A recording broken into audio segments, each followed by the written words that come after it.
નમસ્કાર, ન્યૂઝ 18 ગુજરાતીમાં આપનું સ્વાગત છે। આપની સાથે હું છું કોમલ। સમાચારોની શરૂઆત કરીએ તો ગોધરા નજીક અમદાવાદ હાઈવે પર આવેલા ભામૈયા નજીક જૂના ટાયરના ગોડાઉનમાં ભીષણ આગ લાગવાની ઘટના બની તો આગ લાગતા દોડધામ મચી ગઈ હતી। ગોધરા નગરપાલિકા ફાયર બ્રિગેડની ટીમે પાણીનો મારો ચલાવી આગ પર કાબુ મેળવવા પ્રયાસ હાથ ધર્યો હતો।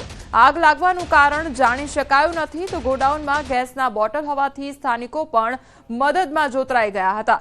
હાઈવેની એક સાઈડનો રસ્તો બંધ કરવાની ફરજ પણ પડી હતી।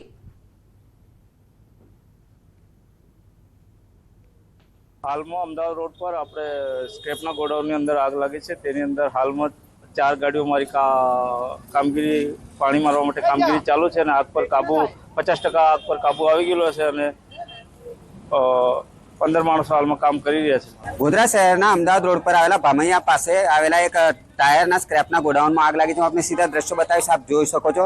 આગે વિકરાળ સ્વરૂપ ધારણ કરેલું છે। ગોધરા નગરપાલિકા ફાયર બ્રિગેડની ટીમ અહીંયા આવી છે। સાથે સાથે જ અહીંના જે સ્થાનિકો છે પણ હાલ મદદ કરી રહ્યા છે। આગ ઓલવવા પર કાબુ મેળવવાનો પ્રયાસ કરવામાં આવી રહ્યો છે।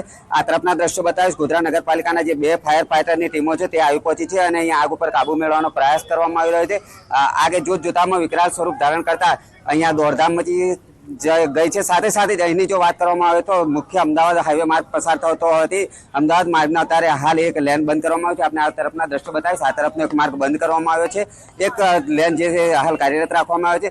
હાલ નગરપાલિકાની ટીમ દ્વારા આગ ઉપર કાબુ મેળવવાનો પ્રયાસ કરવામાં આવી રહ્યો છે। રાજેશ જોશી, ન્યૂઝ 18 ગુજરાતી, ગોધરા, પંચમહાલ।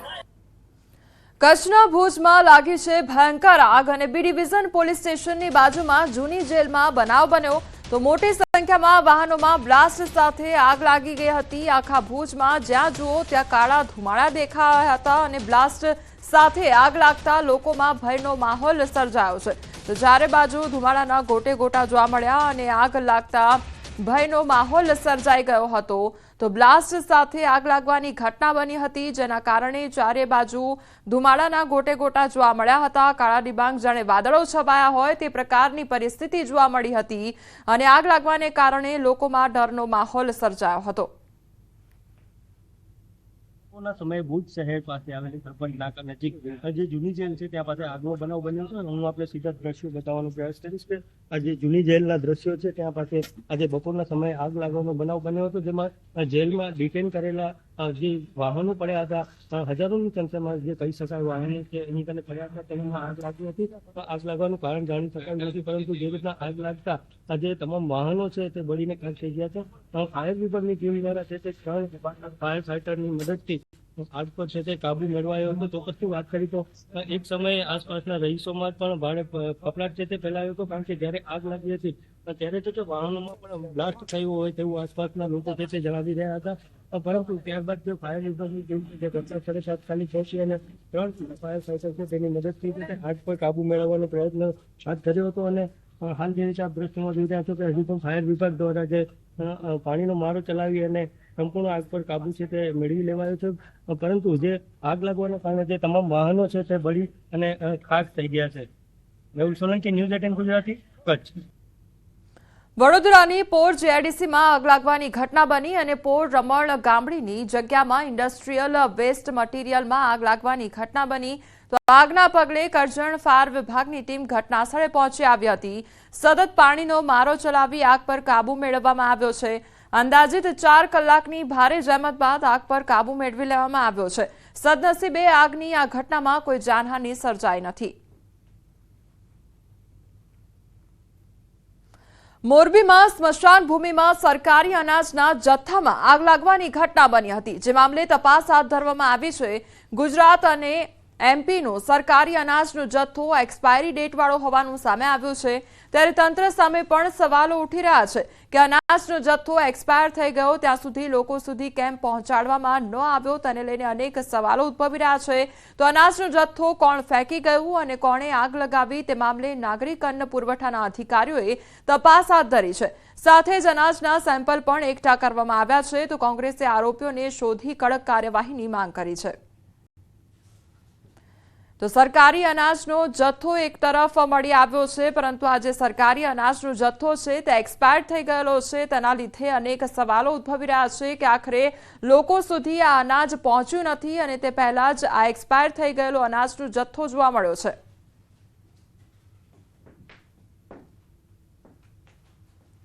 સમાચારમાં હવે આગળ વાત કરીશું રાહુલનું મિશન ગુજરાત તેના વિશે।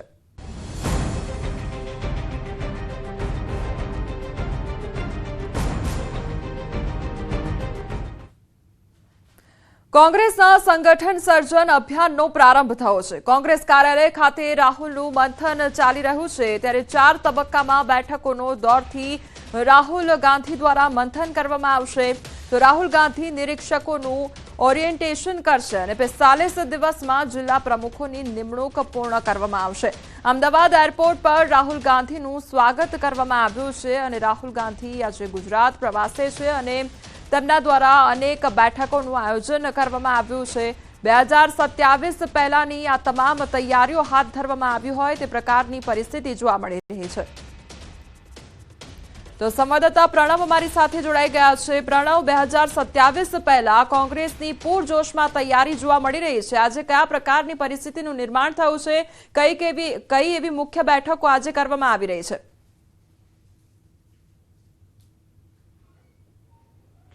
ચોક્કસ રાહુલ ગાંધી ગુજરાતની અંદર 2027 ટાર્ગેટ સાથે ગુજરાતના સતત તેઓ પ્રવાસ કરી રહ્યા છે। તેઓએ લોકસભામાં પણ કહ્યું હતું કે આવનારી 2027 ચૂંટણી જે ગુજરાતમાં થવાની છે તેની અંદર કોંગ્રેસ પાર્ટી પોતાની મજબૂતાઈથી ત્યાં પોતાની સરકાર બનાવશે। તે અંતર્ગત જ રાહુલ ગાંધીએ ખુદ ગુજરાત કોંગ્રેસની કમાન તે સંભાળી છે। 2017 બાદ ફરી વખત 2027માં રાહુલ ગાંધી ગુજરાતની કમાન સંભાળશે।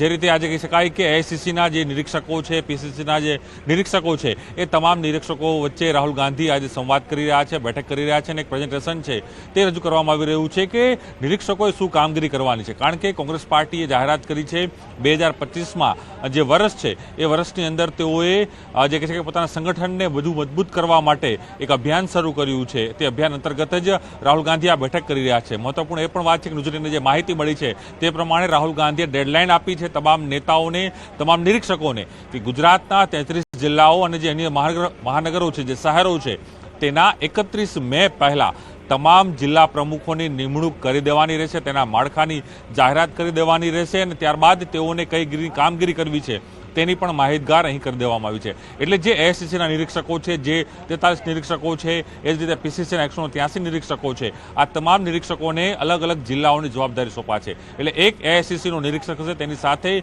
4 પીસીસીના નિરીક્ષક હશે। એટલે 5 વ્યક્તિઓ એ જિલ્લામાં જશે, જિલ્લામાં તમામ સંવાદ કરશે, જિલ્લામાં તમામ આગેવાનો સાથે બેઠક કરશે। તેમાં જે નામો છે, જિલ્લા પ્રમુખ કોણ બની શકે છે, જ્ઞાતીય સમીકરણોને આધારે કઈ જ્ઞાતિનું પ્રભુત્વ જિલ્લાની અંદર છે, આવનારી વિધાનસભા બેઠક છે જેમાં એક જિલ્લા દીઠ 7 વિધાનસભા બેઠકો આવતી હોય છે, તો તેની અંદર કઈ રીતે જ્ઞાતીય સમીકરણો, સામાજિક સમીકરણો કઈ રીતે। જી પ્રણવ, સમગ્ર માહિતી બદલ આપનો આભાર। અન્ય સમાચાર પર નજર કરીએ તો અરવલ્લી જિલ્લામાં અચાનક વાતાવરણમાં પલટો જોવા મળ્યો છે। મોડાસા ગ્રામીણ પંથક અને શામળાજી વિસ્તારમાં વાદળો ઘેરાયા છે। વાદળછાયું વાતાવરણ થતા આકરા તાપથી આંશિક રાહત પ્રાપ્ત થઈ છે। વાતાવરણમાં પલટાના કારણે માવઠું થવાની શક્યતા પણ વ્યક્ત કરવામાં આવી રહી છે। તો અરવલ્લી જિલ્લામાં અચાનક વાતાવરણમાં પલટો જોવા મળ્યો છે। મોડાસાના ગ્રામીણ વિસ્તારોમાં વાદળો છવાયા હોય તે પ્રકારનો માહોલ જોવા મળી રહ્યો છે। તો શામળાજીના વાતાવરણમાં પણ એકાએક પલટો આવ્યો છે। તો વાતાવરણમાં એકાએક પલટો આવવાને કારણે અત્યારે ગરમીથી લોકોને આંશિક રાહત પ્રાપ્ત થઈ છે।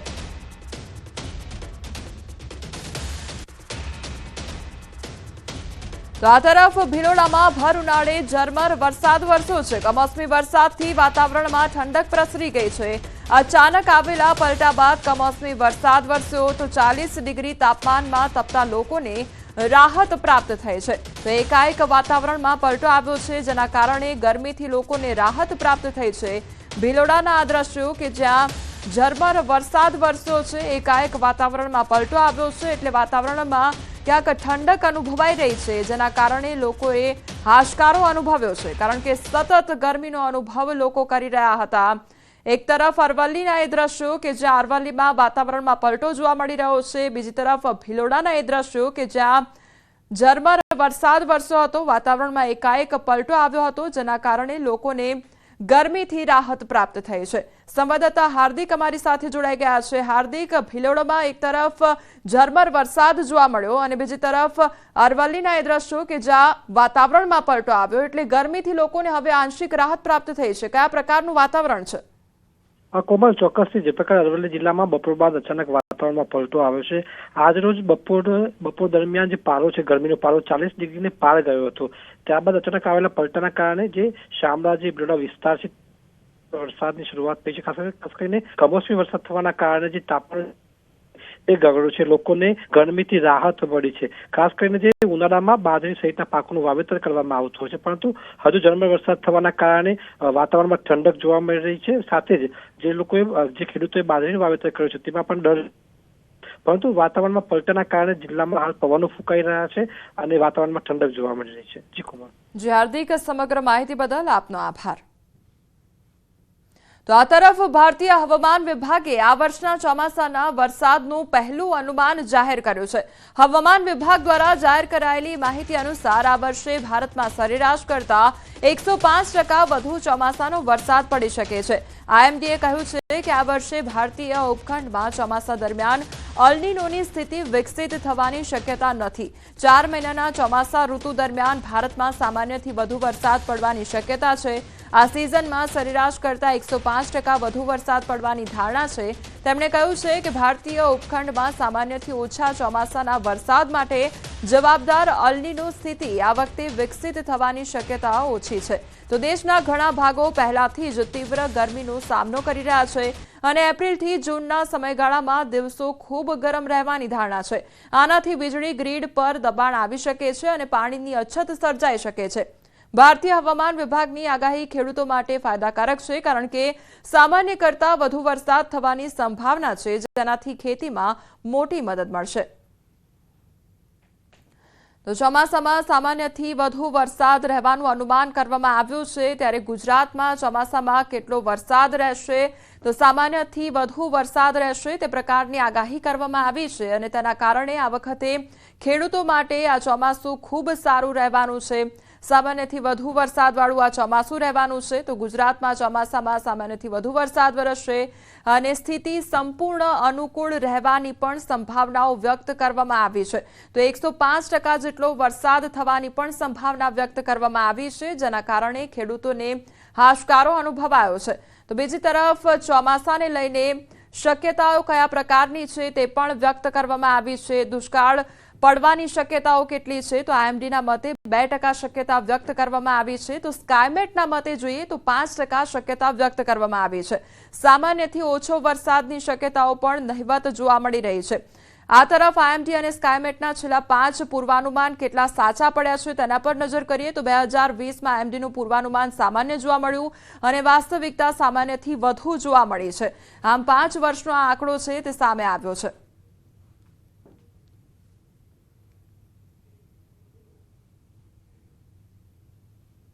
અને સમાચાર પર નજર કરીએ તો સુરતના ઉધનામાં ખાનગી કંપનીના ચેરમેને આપઘાતનો પ્રયાસ કર્યો છે.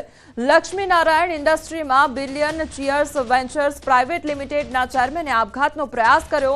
સુસાઇડ નોટ લખી આપઘાતનો પ્રયાસ કર્યો અને અન્ય વેપારીઓના ત્રાસથી ચેરમેન અંકિત તિવારીએ આપઘાતનો પ્રયાસ કર્યો હોવાના આક્ષેપ કરવામાં આવી રહ્યા છે.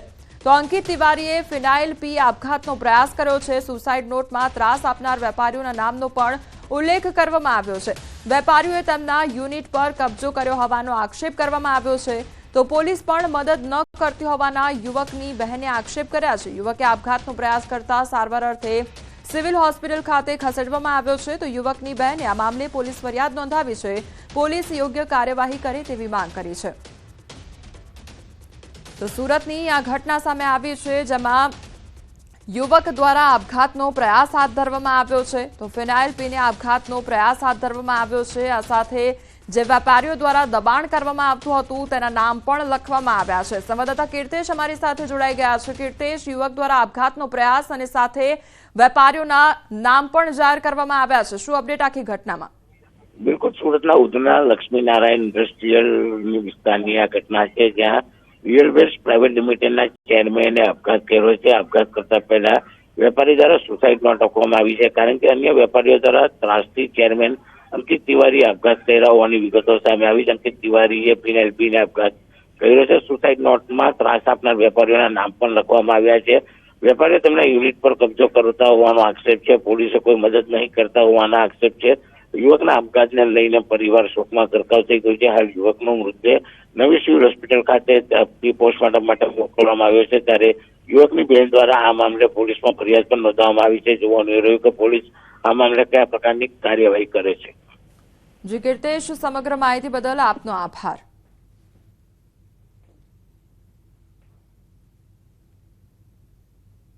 की धमकी देने लगे, अधिकारियों की धमकी देने लगे। मेरे सारे व्यापारियों को पुलिस स्टेशन इको सेल यहाँ पे भेजते थे, उसके ऊपर FIR अर्जी ये सब करवाने लगे और बहुत सारी धमकियां देने लगे, क्योंकि कंपनी में मेरी मम्मी डायरेक्टर है कि तेरी माँ को जेल भेजेंगे, तेरी माँ को ऐसा करेंगे, ये करेंगे, वो करेंगे। उसको बहुत टॉर्चर किया, जिसके दबान में आके उसने ये सुसाइड नोट लिखा और आज ऐसा सुसाइड करने की उसने अटेम्प्ट की है।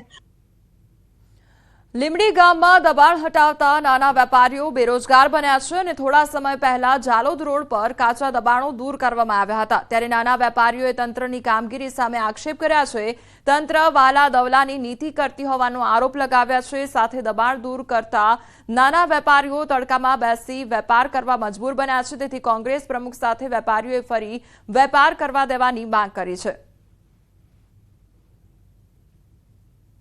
તમે મોટા દબાણો હટાવશો ત્યારે આ લોકો ઓટોમેટિક હટાવી લેશે, પરંતુ તમે પહેલેથી જ આ લોકોને હટાવી દો. અને બીજું કે એની પણ વૈકલ્પિક વ્યવસ્થા કોઈ પણ પ્રકારની કરવામાં નથી આવી અને વૈકલ્પિક વ્યવસ્થા કર્યા વગર આ નાના ધંધાદારીઓને આજે હેરાન કરી અને ખસાવવામાં આવ્યા છે. આ અધિકારીઓશ્રીઓને અમારી અરજ છે કે અમે જે જગ્યાએ બેઠા છે ત્યાં અમને 8 ફૂટના અંદર પણ બેસવા દો. આ 8 ફૂટના અંદર અમને બેસવા દો તો અમારા ગરીબ લોકોના શું છે કે ઘર ચાલે.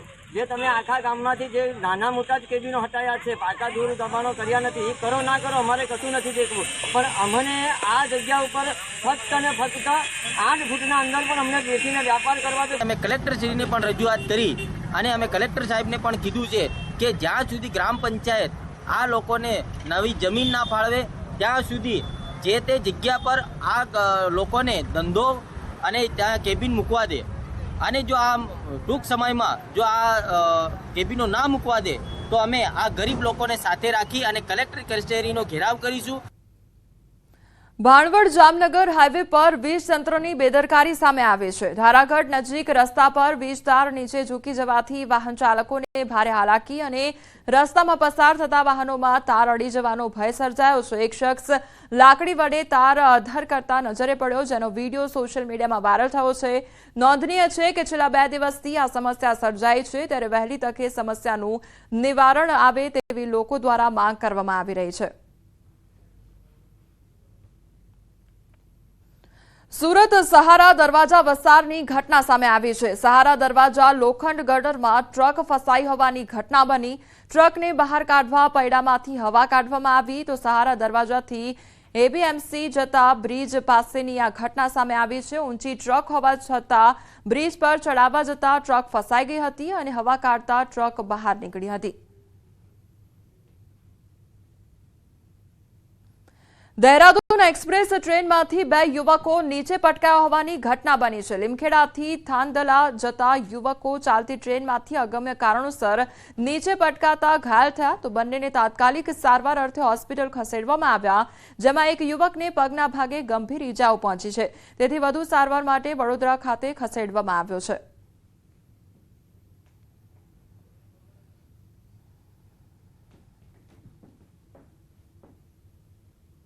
સમાચારોમાં આગળ વધીએ તે પહેલા રોકાઈશું એક બ્રેક માટે.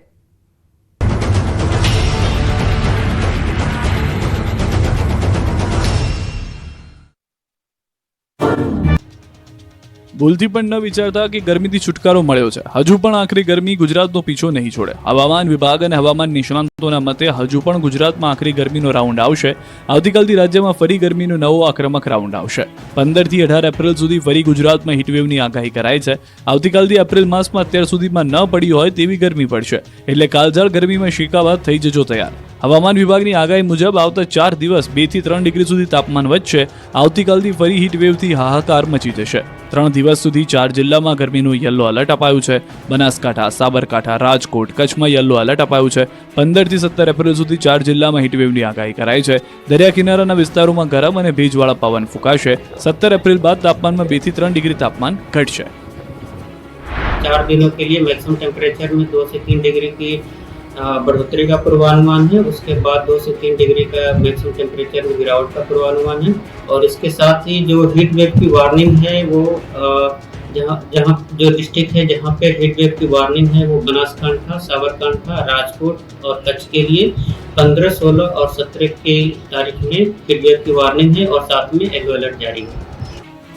ગુજરાતનો દરિયો ડ્રગ્સનો જરિયો બની ગયો છે. ઇન્ડિયન કોસ્ટ ગાર્ડે ગુજરાત એટીએસની સાથે મળીને અરબી સમુદ્રમાં હાથ ધરેલા એક ગ્રુપ ઓપરેશનમાં 1,800 કરોડની કિંમતનો ડ્રગ્સનો જથ્થો પકડી પાડ્યો.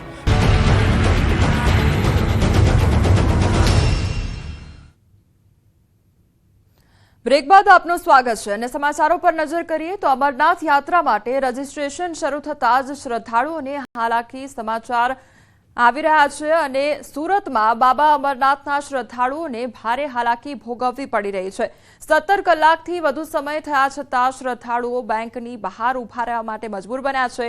ભક્તો મોડી રાતથી લાઇનમાં ઊભા થઈ ગયા હતા. પ્રતિદિવસ 100 રજીસ્ટ્રેશન સામે માત્ર 25 જ કરવાની વાત કરતા લોકોમાં રોષ છવાયો છે. બેંકે જણાવ્યું છે કે સ્ટાફ ઓછો છે અને સર્વર ડાઉન છે. લગભગ 500 શ્રદ્ધાળુઓએ બેંકની બહાર વિરોધ દર્શાવ્યો છે. હું સાંજનો 9 વાગ્યાનો આવેલો છું, પણ હજી સુધી અમને આ બેંક તરફથી કોઈ સપોર્ટ મળ્યો નથી. હવે આ લોકો એવું કહી રહ્યા છે કે સર્વર ડાઉન છે. અમે 17 કલાકથી અહીંયા છવી, રાતે સુતા બી નથી કોઈ પણ. અમે 25 થી 30 જણા અહીંયા રાતે આવી ગયેલા છીએ, પણ હજી કોઈ વસ્તુ અમારું થયું નથી. અમે આ બેંક વાળાને વિનંતી કરીએ છીએ કે અમારું થોડુંક અમારી માથે બી દયા કરીને થોડુંક ન્યાય અપાવે. 25 જણાનો કોટો છે જે પહેલગામથી અને 25 જણા બાલતાલથી જશે, જે તદ્દન ખોટું છે. એવરી યર 100 જણાનો કોટો જમ્મુ કાશ્મીર બેંકને ફાળવેલો હોય છે. આ લોકો 25 જણાના કોટાની અંદર બાકીના 75 જે બચે છે બંને સાઈડથી એનું શું કરવા માંગે છે? અમે એઓને પૂછ્યું કે 75 બંને રૂટના 75 150 ટિકિટ પર ડે ની વધશે, એનું શું કરવા માંગો છો? તમારા મળતિયાઓને આપવા માંગો છો? શું વેચાણથી આપવા માંગો છો? અથવા કોઈ લાગવગથી અથવા એજન્ટોથી જે કાંઈ હોય કોઈને લાભ કરાવવા માંગો છો? અમરનાથ યાત્રા પહેલા જ શ્રદ્ધાળુઓની પરીક્ષા લેવાઈ રહી હોય તેવું લાગી રહ્યું છે. રાજકોટમાં અમરનાથ યાત્રાના રજીસ્ટ્રેશનને લઈને હોબાળો થયો. બેંક બહાર અરજદારોને ભારે હેરાનગતિ વેઠવાનો વારો આવ્યો છે. રજીસ્ટ્રેશન માટે રાત્રિના 12 વાગ્યાથી બપોર સુધી અનેક લોકોએ લાઈન લગાવી. સર્વર ડાઉન હોવાનું બહાનું બતાવી હજુ રજીસ્ટ્રેશન શરૂ નથી કરવામાં આવ્યું. 200થી વધુ લોકોએ હેરાન થવાનો વારો આવ્યો છે. અમરનાથ યાત્રા માટેનું રજીસ્ટ્રેશન શરૂ થઈ ચૂક્યું છે અને બીજી તરફ રાજકોટ શહેરના રેસકોર્સ રિંગ રોડ પાસે આવેલી યસ બેંકની બહાર જોઈ શકાય છે કે કઈ રીતે લોકોની ભારે હાલાકી છે તે જોવા મળી રહી છે. લોકોની લાંબી લાઈનો છે તે ખાસ કરીને અહીંયા જોવા મળી રહી છે. કેટલાક લોકો રાત્રિના 12 વાગ્યાથી તો કેટલાક વહેલી સવારના અહીંયા આવી પહોંચ્યા છે, પરંતુ એક પણ વ્યક્તિનું હાલ હજુ સુધી રજીસ્ટ્રેશન છે તે બેંક દ્વારા કરવામાં નથી આવ્યું. ત્યારે અહીંના જે લોકો છે આપણે તેમની સાથે વાતચીત કરીશું. શું કહેશો, કેટલા વાગ્યાથી ઉભા છો અને રજીસ્ટ્રેશન થયું છે કે કેમ? અમે રાત્રે 12 વાગ્યાના અહીંયા ઉભા છીએ. કન્ટિન્યુ રાત્રે નીચે અમે બેઠા હતા, પછી 10 વાગે બેંક ખુલી ત્યારના અમને ટોકન આપી દીધા છે, છતાં એક જ સવાલ કરે છે કે અમારી બેંકનું સર્વર ડાઉન છે. અમે એને પ્રશ્ન કર્યો કે સાહેબ અમારી સાથેના જે પંજાબ નેશનલ બેંકમાં ગયા છે એ લોકોના 14 જણાના 10 મિનિટમાં થઈ ગયા. ઈ બેંકનું અલગ હોય, અમારું અલગ હોય, એવી રીતે બહાના કાઢે છે. અને જે 3 દિવસનું એમનું કામ પેન્ડિંગ હતું હોલિડેના હિસાબે અત્યારે એ લોકો ઈ જ કરે છે, બાકી કોઈ વસ્તુનો જવાબ આપતા નથી. આ તમે મીડિયા આવ્યા પછી આ પાણીના ગરબા ને આવ્યા, બાકી પાણી પીવાની વ્યવસ્થા અહીંયા હતી નહીં. તો બેંકો દ્વારા કોઈ પણ જાતની વ્યવસ્થા કરવામાં નહોતી આવી. શું કહેશો કે આ પ્રકારની તકલીફ પડી રહી છે અને કેટલા વાગ્યાના તમે અહીં બેઠા છો? અહીંયા અમે 2 વાગ્યાના બેઠા છીએ. કોઈ જાતની કઈ વસ્તુ છે નહીં. જયારે અંદર જાય એટલે એટલું જ કહે છે ભાઈ સર્વર ડાઉન છે, સર્વર ડાઉન છે, થશે ત્યારે કરશું, થશે ત્યારે કરશું. ચોક્કસ તો બેંકો દ્વારા હાલ અત્યારે બહાના બતાવવામાં આવી રહ્યા છે કે સર્વર ડાઉન છે. બેન શું કહેશો, કેટલા પરિવારના કેટલા સભ્યો આવ્યા છે? અમે જોઈ રહ્યા છીએ કે નાસ્તો પણ તમે અહીં જ કરી રહ્યા છો. શું કહેશો કે આ પ્રકારની તકલીફ પડી રહી છે? અમારા 15-17 જણાનું ગ્રુપ છે. હજી સુધી અમને કોઈ રિસ્પોન્સ સારી રીતે આપતા નથી. બેંક વાળા બાના જ બતાવ્યા રાખે છે. 1 વાગે, 1:30 વાગે, 2 વાગે એવી રીતે કરે. અમે ઘરે રસોઈ પણ કરી નથી. અત્યારે સવારે 6-7 વાગ્યાના અમે અહીંયા બેઠા છીએ. કોઈ સરખી રીતે જવાબ આપતું નથી. અમારા ઘરે કેટલું પણ કામ હોય છે અત્યારે, એટલે એમને સમજવું જોઈએ થોડું એમ. આ દર વખતની છે, આ પહેલી વખત નથી. દર વર્ષે આવી રીતે કરે છે. દર વખતના રૂલ્સ અલગ અલગ રીતે બનાવે છે આ લોકો. દાદા શું કહેશો, કેટલા વાગ્યાના અહીંયા બેઠા છો, કયા પ્રકારની તકલીફ છે? સવારની તકલીફ આ વખતે મેડિકલમાં પણ એ જ તકલીફ છે, અહીંયા રજીસ્ટ્રેશનમાં પણ એ જ તકલીફ છે. અત્યારે સવારથી એમને વહેલી સવારે 5 વાગે અહીંયા બેઠા છીએ, કશું જ નથી કર્યું લોકોએ. હજી ક્યારે ચાલુ થશે એ કોઈ જણાવતું નથી. જોઈએ હવે આજે આજ નથી બાબા બરફાની ઉપવાસ ઉપર રાખશે એવું લાગે છે અત્યારે તો. ચોક્કસ તો બાબા બરફાની પાસે આ લોકો જ્યારે પહોંચે ત્યારે, પરંતુ અત્યારથી તેમની પરીક્ષા શરૂ થઈ ચૂકી હોય તેવું લાગી રહ્યું છે. બા શું કહેશો, કેવડી ઉંમર છે ને કેટલા વાગ્યાથી અહીં બેઠા છો? 5 વર્ષની ઉંમર છે. સવારે આવી છું. તમારી પરીક્ષા અત્યારથી જ શરૂ થઈ ગઈ એવું લાગે છે? મેં પરીક્ષાઓ જિંદગીમાં હું as a teacher rules follow કરું એ જ મત ધરાવું છું. એટલે આવું કઈ પણ હોય તો થઈ શકે, શક્ય છે કે કઈ રીતે એમ, પણ સંચાલન સરસ હોય ને તો હેરાનગતિ ઓછી થાય. બેંકના કર્મચારીઓનું કેવું છે કે તેમનું સર્વર ડાઉન છે, ત્યારે લોકોની પરીક્ષા અત્યારથી જ શરૂ થઈ ચૂકી હોય તેવું લાગી રહ્યું છે. અંકિત પોપટ, ન્યૂઝ 18 ગુજરાતી, રાજકોટ. કેન્દ્રીય વિદેશ મંત્રી ડોક્ટર એસ જયશંકરે નર્મદા જિલ્લાની 2 દિવસની મુલાકાત લીધી અને નર્મદા જિલ્લાને 11.66 કરોડના વિકાસ કાર્યોની ભેટ આપવામાં આવી છે. સોમવારે વિદેશ મંત્રી એ વ્યાધાર તેમજ આમલદલા અને આગર જેતપુર ગામોમાં વિકાસ કાર્યોની ભેટ આપી છે અને જે દરમિયાન તેમણે સ્માર્ટ ક્લાસ અને વેલનેસ સેન્ટરની મુલાકાત લીધી છે. તો બીજા દિવસે એટલે કે આજે રાજપીપળાની મુલાકાતે પહોંચ્યા હતા. તો રાજપીપળા ખાતે તેમણે છોટુભાઈ વ્યાયામ ભવન અને જિમ્નાસ્ટિકના સાધનોનું લોકાર્પણ કર્યું છે. સાથે પાસપોર્ટ ઓફિસની પણ મુલાકાત લીધી અને જે બાદ વિદેશ મંત્રીએ દત્તક લીધેલ ગામ લાછરસની પણ મુલાકાત લીધી છે, જ્યાં તેમણે સ્માર્ટ ક્લાસનું લોકાર્પણ કર્યું. સાથે શિક્ષકો સાથે ચર્ચાઓ પણ કરી. આખરે તેમણે ગામમાં આવેલ રામ મંદિરમાં પૂજન કરી વિદાય લીધી.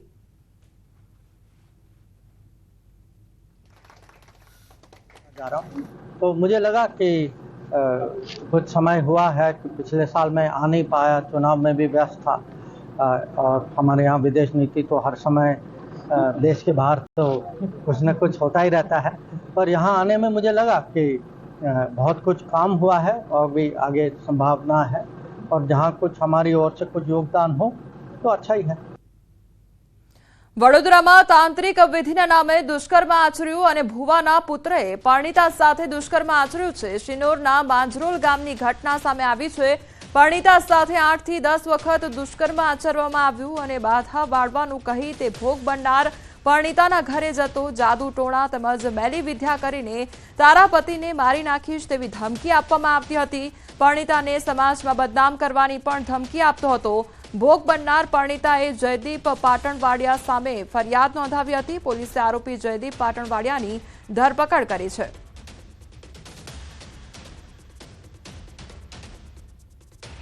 અમદાવાદના અમરાઈવાડી વિસ્તારમાં પોન્જી સ્કીમનું વધુ એક કૌભાંડ બહાર આવ્યું છે, જે મામલે પોલીસે આરોપી વિજયની ધરપકડ કરી છે.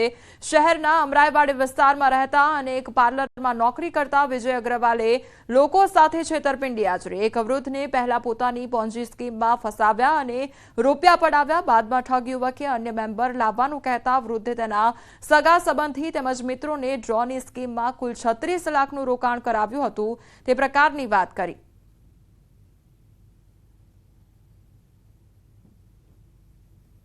જેને પણ કોઈ પણ ડ્રો નહીં લાગે તેને 36 મહિના 36 હપ્તા ભરશે, ત્યારબાદ જે રકમ છે રકમ પરત આપવામાં આવશે. એટલે ઘણા બધા લોકો એવા હતા કે જે લોકોના સ્કીમમાં ડ્રો નહોતા લાગેલા, તો એ લોકોને 36 મહિના પૂરા થયા બાદ જે એના જે 36 હપ્તા ભરેલા હતા એ રકમ પાછી આપવા માટે અવારનવાર કહેતા તે બહાના બનાવતો હતો. ત્યારબાદ તે ઓફિસ બંધ કરીને ભાગી ગયેલો હતો.